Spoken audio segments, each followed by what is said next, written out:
इन दिनों प्रातः के सत्संग कार्यक्रम में सदगुरु कबीर साहब की साखियों पर चर्चा होती है।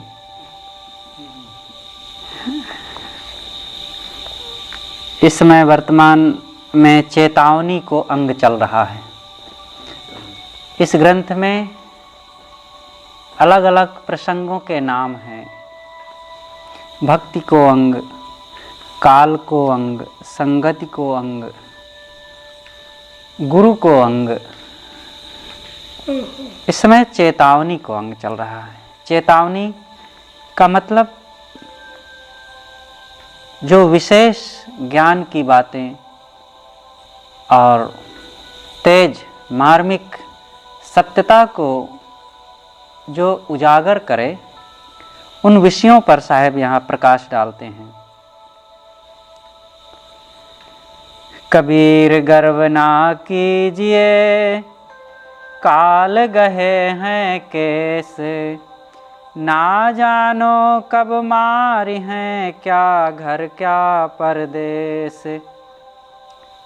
सद्गुरु कहते हैं कि हे लोगों, गर्व मत करो।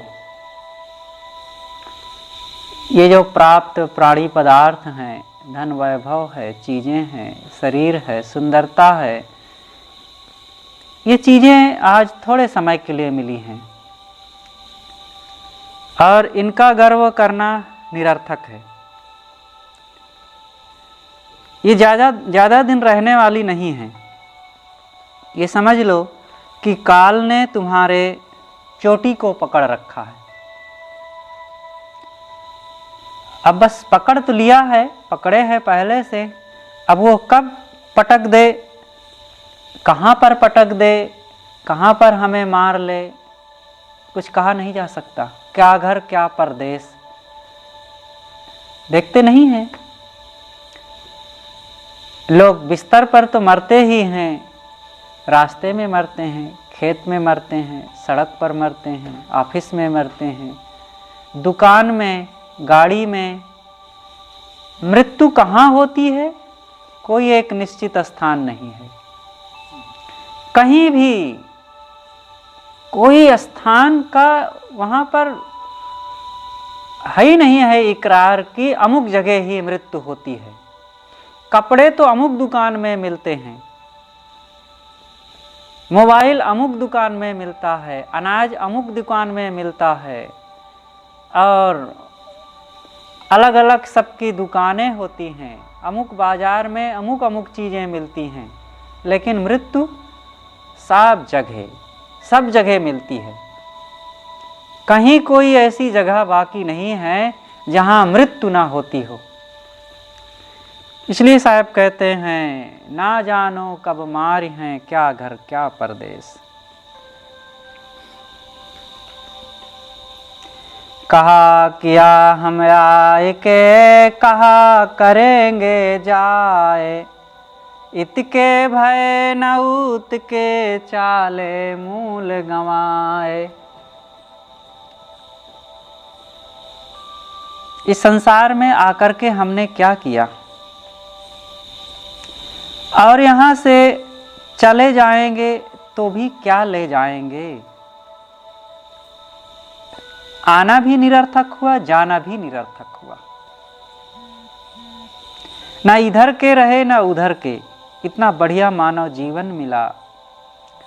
इसको पाकर के वर्तमान में सुंदर व्यवहार सबके साथ करके, मीठी वाणी, प्रेम, सेवा, संयम, सदाचार का जीवन जी करके वर्तमान को संवारना चाहिए था। और इसी वर्तमान में ऐसा कुछ हम करते कि ये संयम सदाचार से परलोक भी संवर जाता है। यहाँ दोहरा लाभ, जो वर्तमान को संवारता है उसका भविष्य भी संवर जाता है, और जो वर्तमान को खराब कर देता है, दोष दुर्गुण दुराचार से अपने जीवन को जो भरता है, उसका भविष्य भी बिगड़ जाता है। वर्तमान तो बिगड़ ही जाता है। वर्तमान में घर परिवार साथी मित्रों में वो प्रसन्नता, वो प्रेम नहीं रह जाता, वो मेल मिलाप, वो हंसी खुशी नहीं रह जाती, वो आर्थिक व्यवस्था नहीं रह जाती, और फिर इसके पश्चात भविष्य भी सब बेकार, दुखमय। न इधर के रहे ना उधर के, ना खुदा ही मिले ना विशाले सनम, चाले मूल गंवाए, मूल गंवा चुके, यहाँ कुछ साथ ना रहा, सब व्यर्थ हो गया। यातन काचा कुंभ है लिए फिरे थे साथ, टपका लागा फुट गया कछु न आया हाथ। यह शरीर कच्चे घड़े की तरह है। जैसे कच्चे घड़े को कोई साथ में लिए लिए घूमे तो कितना देर तक वो टिका रहेगा, कहीं ना कहीं ठोकर लगेगी और वो भारा के गिर जाएगा, और गिरने के बाद एक लोटा गिर जाए तो गिर जाने के बाद फिर उसको उठा लीजिए, इतने तो होगा कि थोड़ा सा टेढ़ा मेढ़ा हो जाएगा। लेकिन अगर कच्चा घड़ा गिर जाए तो उसको बटोर करके ले आएंगे घर। अरे पक्का घड़ा भी गिर जाए तो वो भी लाने लायक नहीं रहेगा। ऐसे ये शरीर है, टपका लागा फुट गया कछु ना आया हाथ। ये शरीर छूट जाएगा तो इसमें इसको कोई कुछ रख सकेगा? कोई अंग रख सके? हाथ काट के रख लें, पैर थोड़ा काट के रख लें, कुछ नहीं।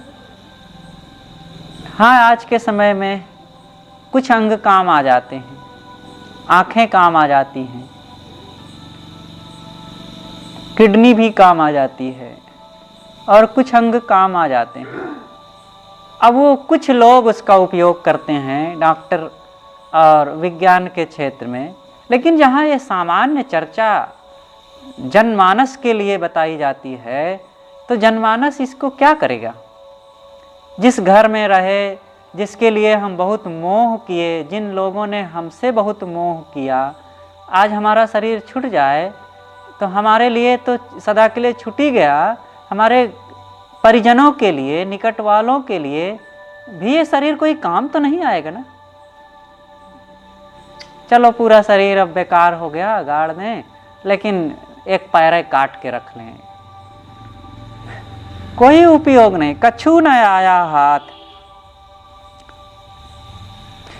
या तन काचा कुंभ है चोट दहूं दिस खाए, एक ही गुरु के ज्ञान बिन जदि तदि पर ले जाए। यह शरीर कच्चे घड़े की तरह है और जिधर जाते हैं उधर ठोकर इसमें लग रही है।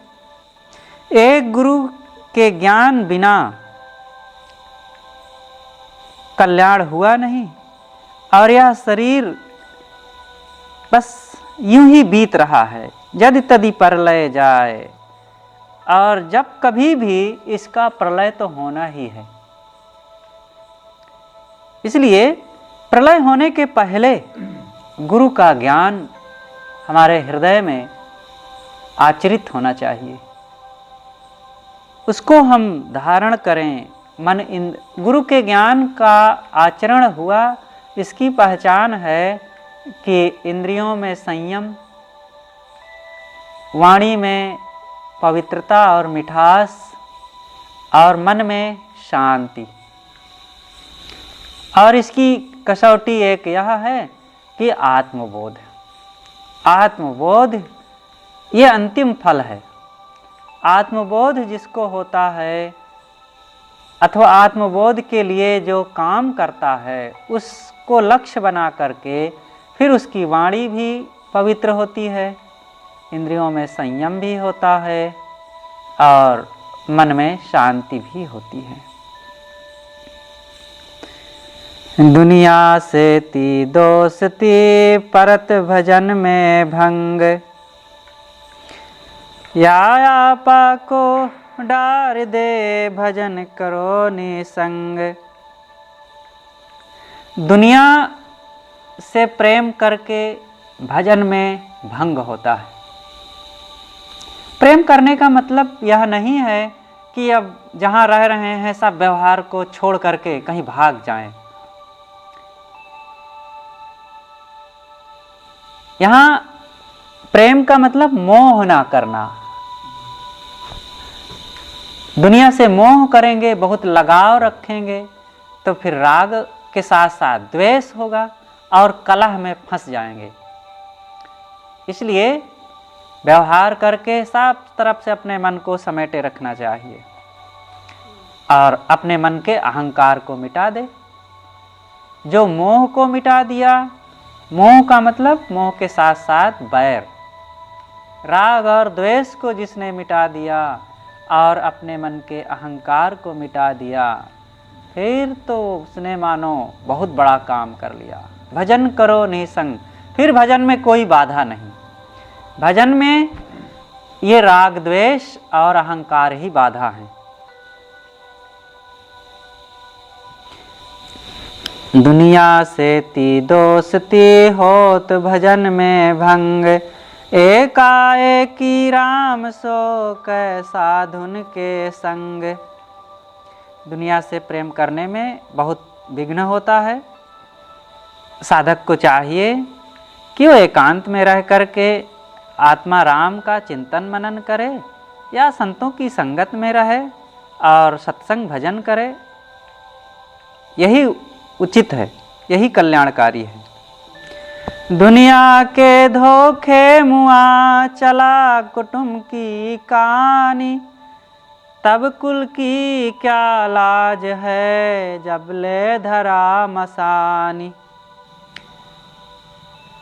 साहब कहते हैं कि दुनिया के बहुत शान मान में लगा रहा, ये मेरे हैं और ये मेरी रक्षा करेंगे और मेरे कमी किस बात की।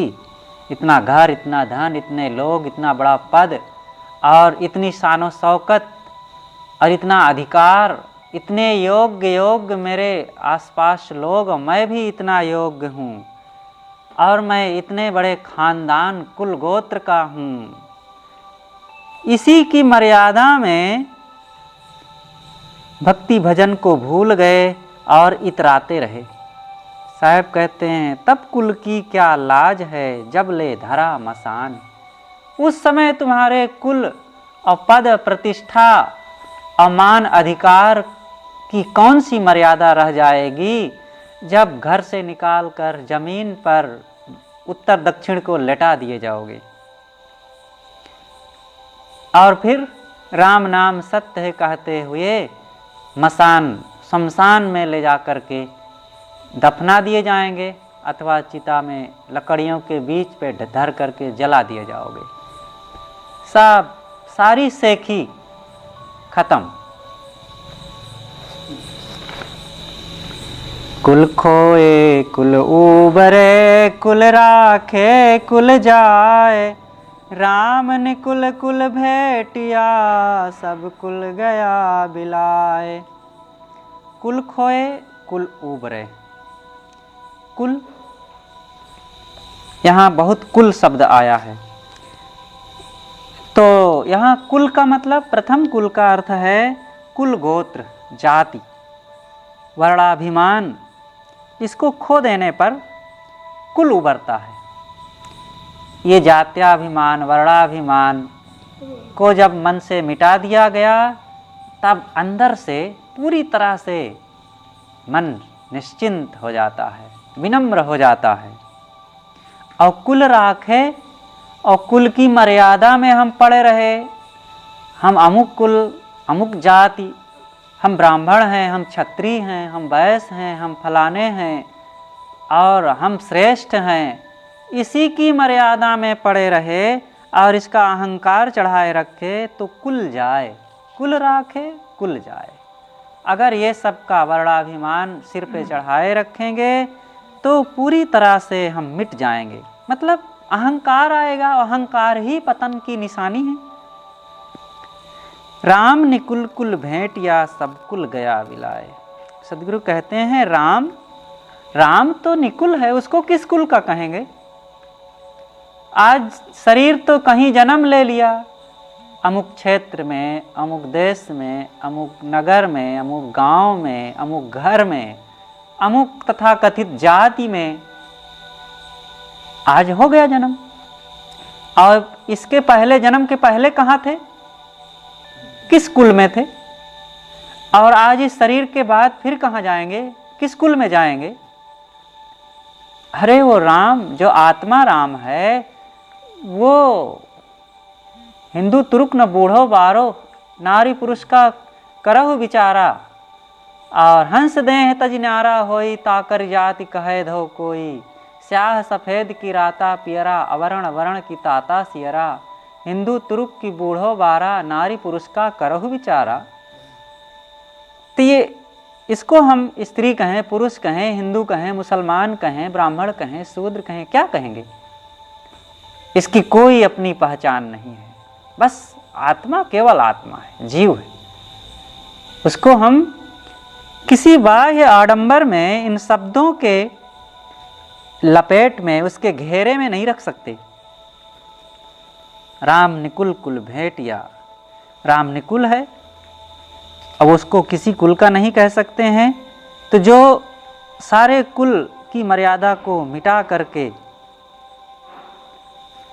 अपने जीवन में स्वरूप विचार करता है, वही आत्मदर्शन पाता है, और फिर उसके जीवन से सारा वर्णाभिमान मिट करके वो परम शांति को प्राप्त करता है।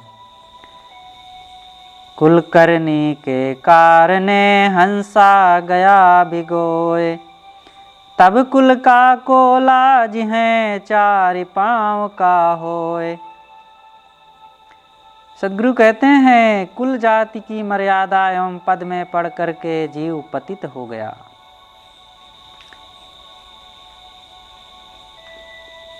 ये हंसा गया भिगोए, ये हंस, ये जीव भिगोए, दूर चला गया कल्याण से, ये व्यर्थ की बातों में पढ़ करके, जो करना चाहिए वो ना किया।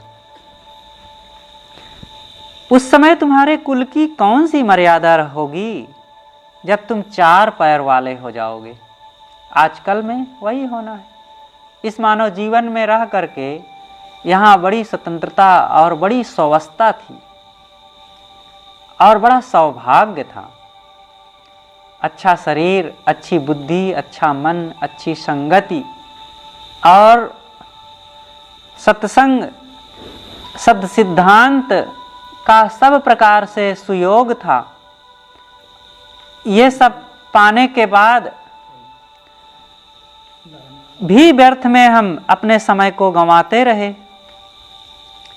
उस समय फिर क्या दशा होगी, जब चार पैर वाले हो जाओगे।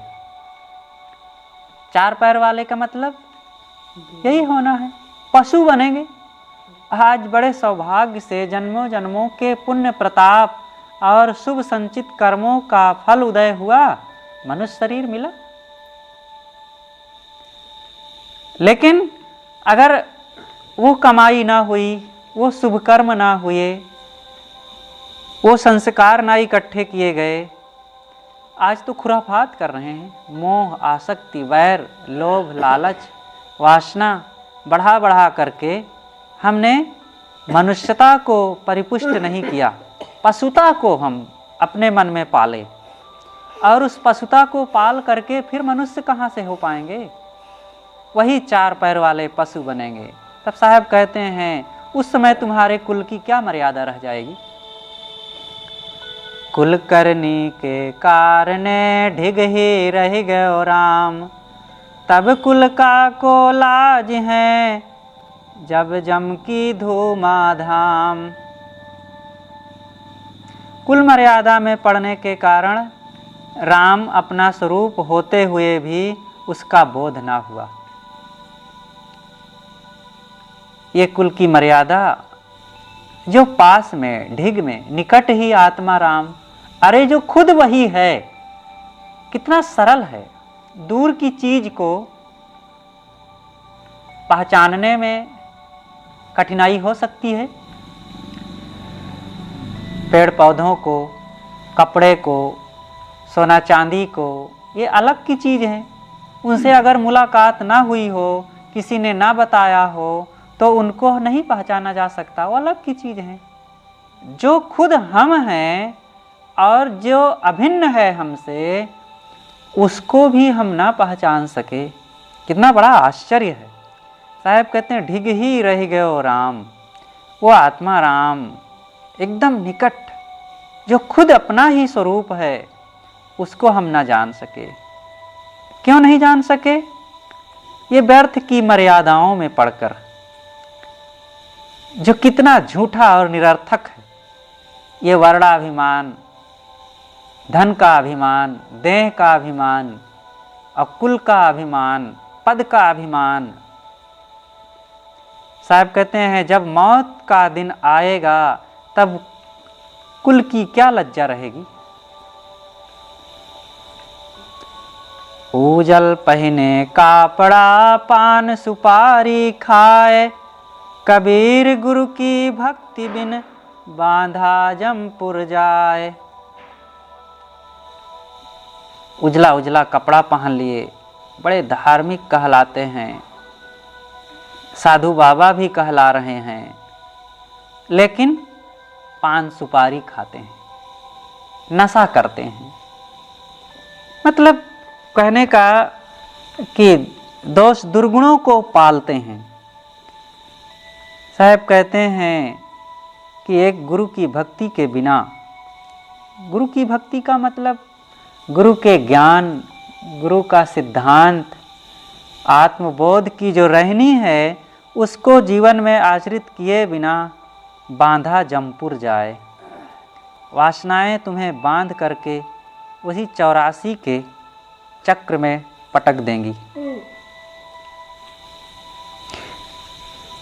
जंगल ढेरी राख की ऊपर ऊपर हरियाए, ते भी होते मानवी करते रंग रलियाए। जंगल में जाकर के देखा तो एक राख की ढेर पड़ी हुई थी और उसके ऊपर हरी हरी कुछ घास उगी थी। जब ध्यान से देखा गया तब पता चला कि यहाँ पर किसी मनुष्य को की चिता सजाई गई थी और उसी की यह राख है। साहब कहते हैं कि मैंने देखा और फिर विचार किया तो लगा कि यह राख भी कभी एक सुंदर चमकता दमकता और दौड़ता भागता हुआ एक कभी इंसान थी, और आज राख बन करके यहाँ पड़ी है, ऊपर घास उगाई है, और यह भी कभी राग रंग करती रही होगी, लेकिन आज अस्तित्वहीन हो करके यहाँ पर विलीन हो गया मिट्टी में। मेरा संगी कोई नहीं सब स्वार्थी लोए, मन प्रतीत न उपजे जे विश्वास न होए।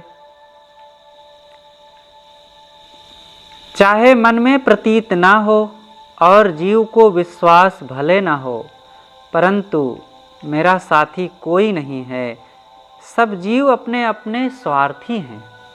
आज लगता नहीं कि हमारे अपने नहीं हैं, सबको यही भ्रम होता है। छोटे छोटे बच्चे जो फुदकते हैं और जो कूदते हैं, मीठी मीठी तोतली भाषा में बोलते हैं, तो मन में लगता ही नहीं कि ये कभी हमें धोखा देंगे और ये कभी पराये हो जाएंगे। लेकिन वही बच्चे बड़े होकर के, मनमुखी होकर, उद्दंड होकर, बाचाल होकर जो ठोकर देते हैं और जो धोखा देते हैं, कि तब लगता है कि वो हमने क्या सोचा था, आज क्या हो गया। जिसको रहना उत घरा सो क्यों जोड़े मित्ते, जैसे पर घर पाहुना रहे उठाए चित्त।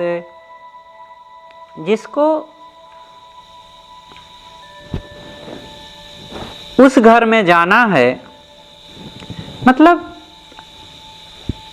जो यहाँ रहने वाला नहीं है वो यहाँ क्यों बहुत मोह माया बढ़ावे, क्यों बहुत अपना मित्र बना रहा है। संभल के मित्र बनाना, दिल जोड़े से बड़ा दुख होए, नाहक कोई दिल जोड़े। ये मित्र, एक तरफ कहा जाता है सबसे मित्रता करके रहो, लेकिन संभल के मित्रता करे, नहीं तो ये मित्र ही शत्रु का काम करते हैं।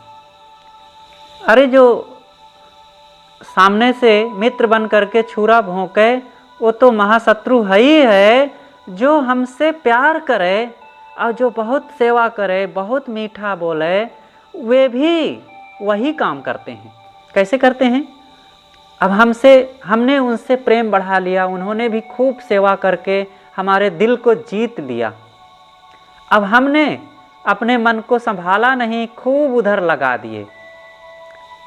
अब इतना निकट हो गए, एक दूसरे को देखे बिना, एक दूसरे के पास बैठे बिना, एक दूसरे से बात किए बिना अब चैन नहीं पड़ती। अब एक दूसरे से हटते हैं दूर जब, तो मन में बड़ी खटक होती है, बेचैनी महसूस होती है। तो यह भी दुख का काम हो गया ना। तो ये मित्रता भी बहुत संभाल के करे।